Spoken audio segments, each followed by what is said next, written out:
सीधे तौर पर सपा समाजवादी पार्टी और भाजपा के ऊपर निशाना साधा है, क्या कहना चाहेंगे? और देखिए, ये निशाना खाली हम नहीं साध रहे, आज वोट दे करके पूरे उत्तर प्रदेश की जनता ये निशाना साध रही है, हाथी का बटन दबा करके।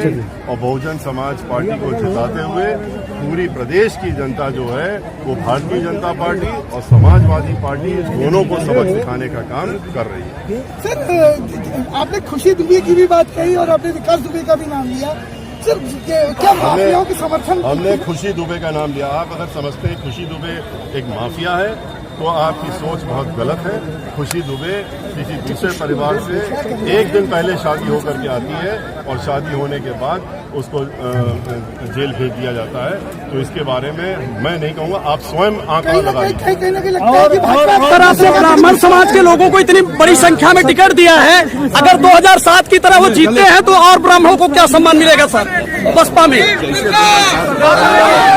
हमारे बीच नकुल जी हैं, मैं इनसे चाहता हूँ कि बड़ी संख्या में अगर ब्राह्मण जीतते हैं बसपा में इस बार, तो ब्राह्मण समाज के लिए विशेष क्या काम करेगी बसपा? जैसे 2007 से 12 के बीच में लाइन लगा दिया था, ब्राह्मण समाज चरम पर पहुंच गया था, वैसे दोबारा फिर चल कि बहुजन समाज पार्टी की इस रैली में विशाल जन समुदाय जुड़ा और इस चुनाव प्रचार के आखिरी दिन आज सतीश चंद्र मिश्रा ने कई मुद्दे छेड़े। उत्तर प्रदेश की कानून व्यवस्था, ब्राह्मण समाज को निशाना बनाना और मुख्यमंत्री योगी आदित्यनाथ के जो ब्राह्मण समाज और एनकाउंटर पॉलिसी है उस पर सवाल उठाकर कहीं न कहीं ब्राह्मण समाज को लुभाने की कोशिश की और बहुजन समाज पार्टी को जिताकर फिर से बहन मायावती के लिए अपील किया है और यहां से विधायक पद के प्रत्याशी अजय कुमार के लिए समर्थन जुटाने की मांग की है। तो आप देख सकते हैं इस समय प्लेन अब यहां से हवा भरता हुआ आप देख सकते हैं। यहां से माननीय सतीश चंद्र मिश्रा जी अपने प्लेन से वापस जा रहे हैं। साथियों, आप हमारे साथ K9 प्रयागराज से ऐसी ही खबरों के लिए हमारे साथ दिन भर बने रहिए और चैनल को लाइक और सब्सक्राइब करिए।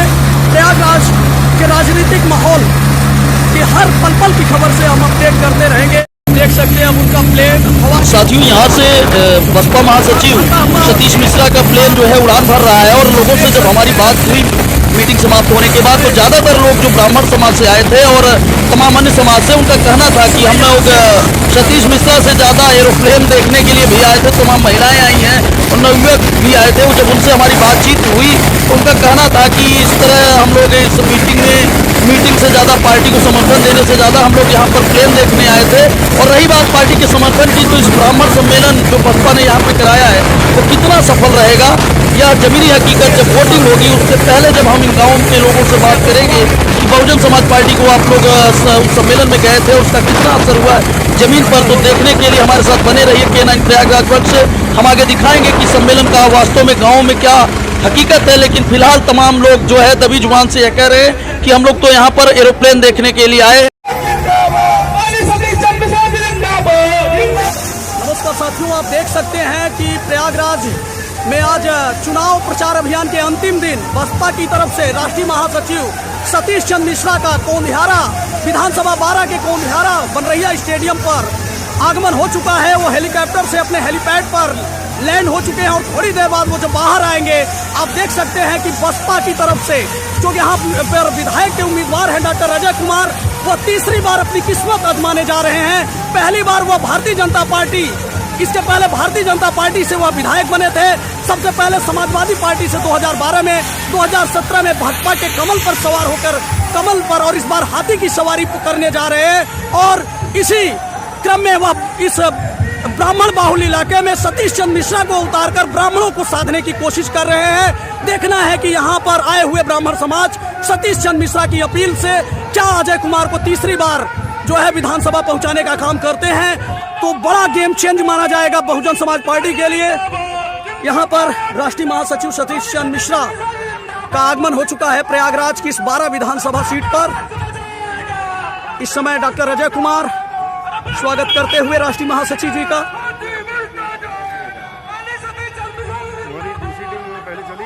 जी सर, तो इनको एक गाड़ी से भिजवा वर्षा करते हुए और यहाँ से राष्ट्रीय महासचिव यहाँ पर पुरोहितों के द्वारा लगाकर राष्ट्रीय महासचिव का स्वागत किया जा रहा है। कहते हैं किस तरह से खुशी दुबे एक 16.5 साल की लड़की, उसकी शादी होती है एक दिन पहले, और शादी होकर जिस परिवार में जाती है, परिवार वालों को सबको गोलियों से उड़ा दिया जाता है, उसके पति को भी मार दिया जाता है, हरियाणा से बुला करके उसको मार दिया जाता है।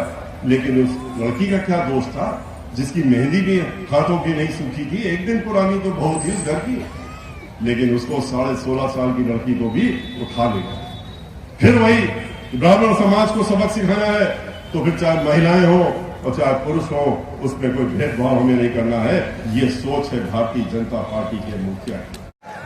इन्होंने भारतीय जनता पार्टी वालों ने महिलाओं से क्या कहा था कि हम सुरक्षा देंगे, क्या सुरक्षा दी उन्होंने? ये तो एनसीआरबी की रिपोर्ट, हमारी रिपोर्ट तो नहीं है, इनकी खुद की रिपोर्ट है एनसीआरबी की। उसमें क्या लिखा है? उसमें लिखा हुआ है कि हर 2 घंटे में उत्तर प्रदेश में एक महिला के साथ बलात्कार, दुराचार। क्या यही सुरक्षा? क्या यही कानून का राज है जिसके लिए पीठ थपथपाते हैं वो? कहां का रसोई के दाम कम कर देंगे? क्या आज महंगाई कहां पहुंच गई चरम सीमा में? चाहे वो तेल हो, अनाज हो, और चाहे गैस जो 200 रुपए सिलेंडर था उसको 1200 पहुंचाने का काम करके हर महिला की रसोई में 10-10 गुने इन्होंने भात पहुंचाने का काम किया। आज जो नौजवान साथी, उनसे भी धोखा दिया, उनसे बेरोजगारों से कहा कि तुम हमारे साथ में आ जाओ, तुमको हम 2 करोड़ नौकरी सालाना देंगे।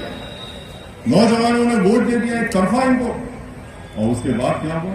5 साल इंतजार करते रहे, खाली ये दिखा कि जो नौकरियां थी वो भी चली गई। एक एक करके पूरे देश में अगर हिसाब लगा लें तो 2 करोड़ नौकरियां चली गई पिछले 5 साल में, खत्म हो गई। क्यों हो गई? क्योंकि जितने सार्वजनिक उपक्रम थे जो नकुल जुबेर जी ने आपको बताया, जो आपके पैसे से बने थे और जहां सरकारी नौकरियां मिलती थी, उसको इन्होंने निजी हाथों में अपने कुछ उद्योगपतियों के हाथ, जो उनको हजारों करोड़ रुपया देते हैं चंदा चुनाव होने के लिए, उनके हाथों में देने का काम किया और कौड़ियों के दाम पे बेच दिया। तो जब संस्थाएं नहीं रही तो नौकरी कहां से रही? और रिजर्वेशन की तो बात ही खत्म हो गई। उत्तर प्रदेश में भी जहां जहां नौकरी मिलती थी, याद करिए कहां नौकरी मिलती, सचिवालय जहां ये सब जितने दफ्तर है उसमें तो नौकरियां बंद कर दी उन्होंने। आदेश निकाल दिया कि यहां पर कोई भी रिटायर होगा नौकरी नहीं दी जाएगी, इसके बाद वो पद खाली रहे।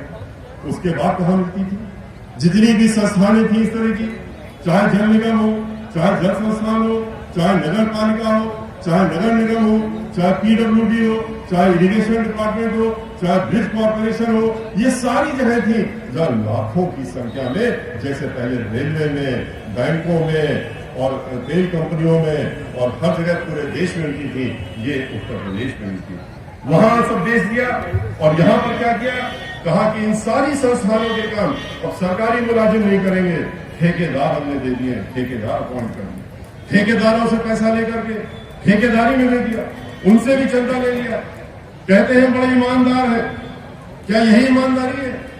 क्या ये भ्रष्टाचार में नहीं आता कि आप लोगों की सीधे पेट में लात मार रहे हैं, नौजवानों की उनकी रोजी रोटी में मार रहे हैं? और किस लिए? क्योंकि ठेकेदारों से आपको हजारों करोड़ रुपया चंदा मिल जाएगा, उनसे आपको पैसा मिल जाएगा, उनसे रोज दबाते रहेंगे, उनसे रोज देते रहेंगे। और ठेकेदार क्या करेगा? जहां पर यहाँ 60,000, 70,000, 50,000 में नौकरी मिलती थी, बहन माती जी ने 23.5 लाख लोगों को, नौजवानों को नौकरी दी थी अपने 5 साल के कार्यकाल में, उनको जहां नौकरी मिलती थी। इन्होंने